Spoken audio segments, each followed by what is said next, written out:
Hello students, welcome to the St. Angel's online class. As we are working from home, we are here with a new video of class 10th physics subject chapter number 3, that is light, reflection and refraction.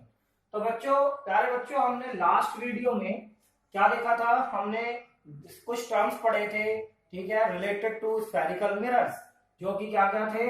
एक था centre of curvature, ठीक है, ये हमने पढ़ लिया था, centre of curvature.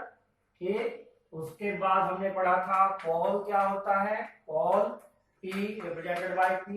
इसके बाद हमने पढ़ा था रेडियस ऑफ कर्वेचर, ठीक है, रेडियस ऑफ कर्वेचर।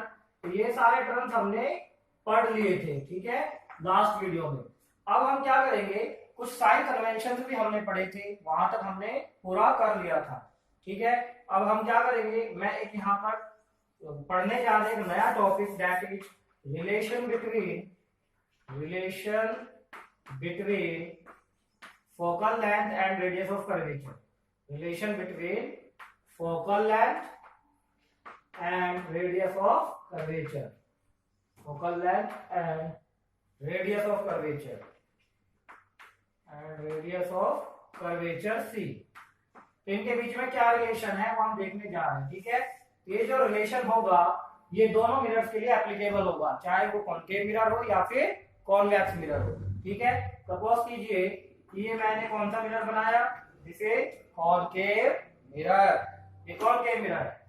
अब यहाँ मैंने क्या ड्रॉ किया, प्रिंसिपल एक्सिस, ठीक है, विच इज पासिंग थ्रू पोल, और यहाँ पर क्या होगा इसका सेंटर ऑफ कर्वेचर मान लीजिए। तो बी फोकस कहाँ पड़ता था इसका, यहाँ पर है ना। तो इसका जो डेरिवेशन है वो आपके सिलेबस में नहीं है, ठीक है, it is not included in CBSE syllabus, केवल फॉर्मूला आपको पता करना है। तो आपको ये याद रखना है, फोकल लेंथ क्या थी, the distance between pole and principal focus. इसको क्या बोलते हैं, इस डिस्टेंस को हम focal length, this is represented by small f, ठीक है। और रेडियस ऑफ कर्वेचर क्या होती है, the distance between pole and centre of curvature. तो यहाँ से यहाँ तक का जो ये डिस्टेंस है, पोल से सेंटर ऑफ कर्वेचर तक का जो डिस्टेंस है, that is called radius of curvature, that is defined by represented by capital R, ठीक है। तो इन दोनों के बीच में क्या रिलेशन है, द रिलेशन इज जो फोकल लेंथ होती है वो रेडियस ऑफ कर्वेचर की हाफ होती है, f is equal to r/2, this is the relation. और we can say radius of curvature जो होता है वो 2 गुना होता है फोकल लेंथ का, ठीक है। We can also say this cross multiply करके, अंडरस्टैंड। तो ये रिलेशन आपको याद रखना है, आपको इसका डेरिवेशन दिया है बुक में, ये डेरिवेशन इंक्लूड नहीं है सीबीएसई सिलेबस में, ठीक है। ये किसी भी मिरर के लिए एप्लीकेबल है, चाहे कॉनकेव हो या कॉन्वेक्स हो, ठीक है। ये फोकल लेंथ है, P और F के बीच का डिस्टेंस, और पोल और सेंटर ऑफ कर्वेचर के बीच का डिस्टेंस कहलाता है रेडियस ऑफ कर्वेचर। तो जो रेडियस ऑफ कर्वेचर है वो डबल होता है फोकल लेंथ का, या जो फोकल लेंथ होती है इस डिस्टेंस का वो हाफ होती है। तो हम ये कह सकते हैं जो फोकस है, focus F we can say is midpoint, it is midpoint, focus is midpoint of CP, है ना। जो CP डिस्टेंस है C से लेके P तक का, उसका ये जो F है क्या है, मिड पॉइंट, ठीक। तो हम कह सकते हैं जो FP होगा F से लेके P तक का, उतना ही C से लेके F तक का डिस्टेंस होगा, ठीक है। तो ये दोनों, तो हमें ध्यान रखना है जब भी हम रे डायग्राम्स बनाएंगे, तो पोल जब मार्क करेंगे सेंटर पे इस मिरर के, तो जितने डिस्टेंस पे फोकस लेंगे उतने ही डिस्टेंस पर आगे क्या लेंगे, सेंटर ऑफ कर्वेचर, स्केल से मेजर करके। तो ये हमें रे डायग्राम्स में बनाने में मदद मिलेगी, ठीक है, आगे की तरफ। तो ये कंक्लूजन हमेशा ध्यान में रखना है, ये रिजल्ट हमेशा ध्यान में रखना है, okay. Now we move to the next topic. अब हम नेक्स्ट टॉपिक स्टार्ट करेंगे, which is rules for obtaining the ray diagram. पहले हमसे कुछ न्यूमेरिकल्स कर लेते हैं, ठीक है, एक दो इसमें न्यूमेरिकल्स भी है, जैसे फॉर एग्जांपल बहुत ही सिंपल से न्यूमेरिकल्स है। सपोज कीजिए न्यूमेरिकल नंबर फर्स्ट, कुछ सॉल्व है कुछ अनसॉल्व है, 2-3 न्यूमेरिकल्स है। फर्स्ट कि आपको ये दे दिया जाए कि सपोज कोई स्फेरिकल मिरर है, ठीक है, फॉर ए स्फेरिकल मिरर,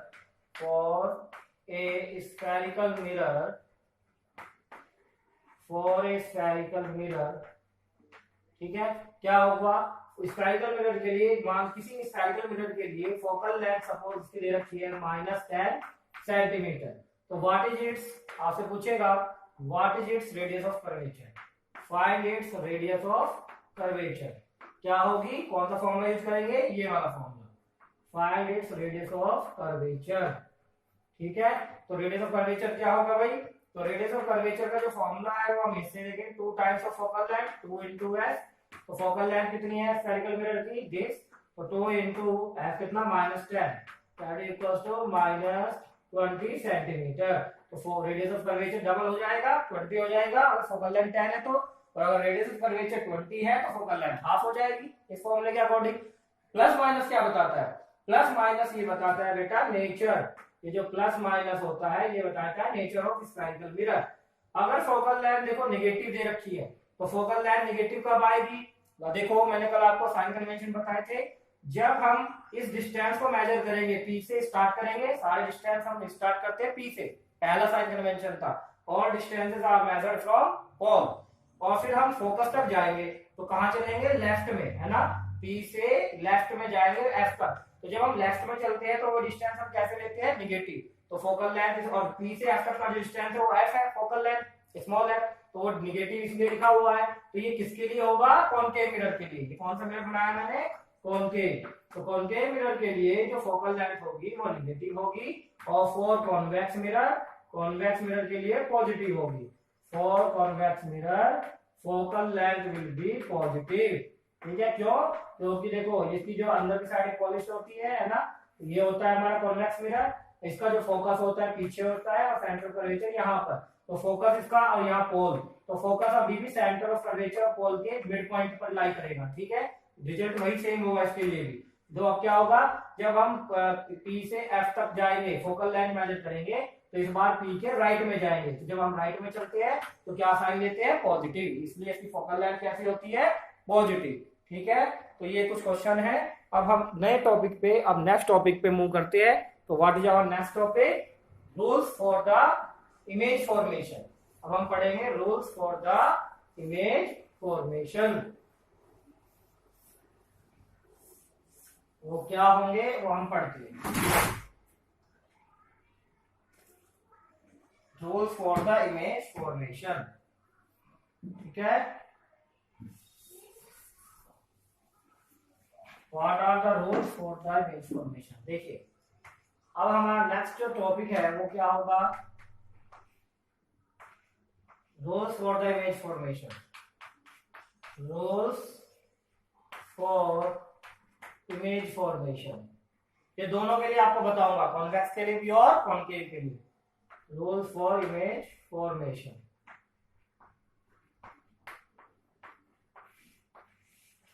पहला रूल, जब कोई when a ray of light travels parallel to principal axis, जब कोई ray of light, when a ray of light travels parallel to principal axis, travel parallel to principal axis of a spherical mirror, then after reflection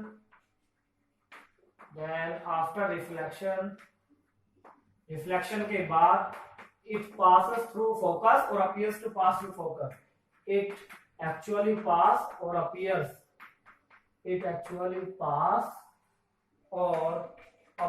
to pass through focus, or appears to pass through focus। ठीक है, देखो क्या कहता है first rule, सुनिए, ये हम image formation करेंगे। अब एक ऑब्जेक्ट रखा होगा हमारे या तो कॉनकेव मिरर के सामने या कॉन्वेक्स मिरर के सामने, और उसको हम अलग अलग डिस्टेंस पे रखेंगे, कभी पास में, कभी और पास में, कभी बहुत दूर। तो अलग अलग डिस्टेंस पर रखने पर ये दोनों मिरर्स किस तरह की इमेज बनाएंगे, कि रियल बनाएंगे या वर्चुअल बनाएंगे, कितना बड़ा बनाएंगे या छोटा बनाएंगे, वो हम पढ़ रहे हैं। उससे पहले हम कुछ रूल्स पढ़ेंगे कि जब हम इमेज फॉर्मेशन करेंगे तो कौन कौन से रूल्स को हमें ध्यान में रखते हुए बनाना है। ठीक है, तो पहला रूल ये कहता है कि मान लीजिए ये कॉनकेव मिरर है, ठीक है, this is our concave mirror, और ये प्रिंसिपल एक्सिस हो गई, ठीक है, पोल से, और सेंटर ऑफ कर्वेचर ये फोकस। पहला रूल ये कहता है कि अगर कोई भी light ray parallel to principal axis travel करती है, ये लाइट रे प्रिंसिपल एक्सिस के पैरेलल आ रही है, कोई भी लाइट रे अगर प्रिंसिपल एक्सिस के पैरेलल चलेगी तो रिफ्लेक्शन के बाद या तो वो एक्चुअल में पास हो जाएगी फोकस से, तो रिफ्लेक्शन के बाद या तो एक्चुअल में फोकस से पास होगी, वो होगा कॉनकेव मिरर के केस में। ठीक है, जिसमें रिफ्लेक्शन के बाद parallel ray of light after reflection actual में पास हो जाएगी फोकस से, वो होगा कॉनकेव में। लेकिन what about convex mirror? First rule convex mirror में कैसे अप्लाई करेंगे? कॉन्वेक्स मिरर ये हुआ हमारा, ठीक है, ये इसका क्या हुआ, ये क्योंकि ये कन्वर्जिंग मिरर है तो अंदर की तरफ साइड करता है, ठीक है। ये डाइवर्जिंग मिरर है, फैलाता है। तो देखो कैसे होगा, ये मान लीजिए फोकस हो गया, ये सेंटर ऑफ कर्वेचर। तो कोई भी लाइट रे अगर पैरेलल चलेगी प्रिंसिपल एक्सिस के, तो ये अंदर की तरफ नहीं भेजेगा लाइट रे को, ये क्या करता है, डाइवर्ज करता है ऐसे, ठीक है, इस तरह भेजेगा। तो ये लाइट रे कहां से आती हुई अपीयर होगी? It will reflected ray will appear to pass through focus. तो ये भी कहां से पास होती हुई अपीयर हो रही है? फोकस से। तो दोनों रूल में रिजल्ट सेम रहेगा कि अगर कोई भी लाइट रे प्रिंसिपल एक्सिस के पैरेलल चलेगी तो या रिफ्लेक्शन के बाद या तो वो एक्चुअल में पास हो जाएगी फोकस से, या it appears to pass through focus और appears to pass through focus. यहां पर कॉन्वेक्स के केस में, कॉन्वेक्स मिरर के केस में आफ्टर रिफ्लेक्शन, ये जो पैरेलल रे ऑफ लाइट है after reflection from convex mirror, it does not actually pass through focus, ये अपीयर होती है पास होते हुए, इस फोकस से पास होते हुए अपीयर होती है। ऐसा लग रहा है ये लाइट रे कहां से आ रही है? फोकस से, है ना, पीछे की तरफ बढ़ाने पर एक्चुअल में नहीं हो रही है, एक्चुअल में यहां हो रही है, ठीक है।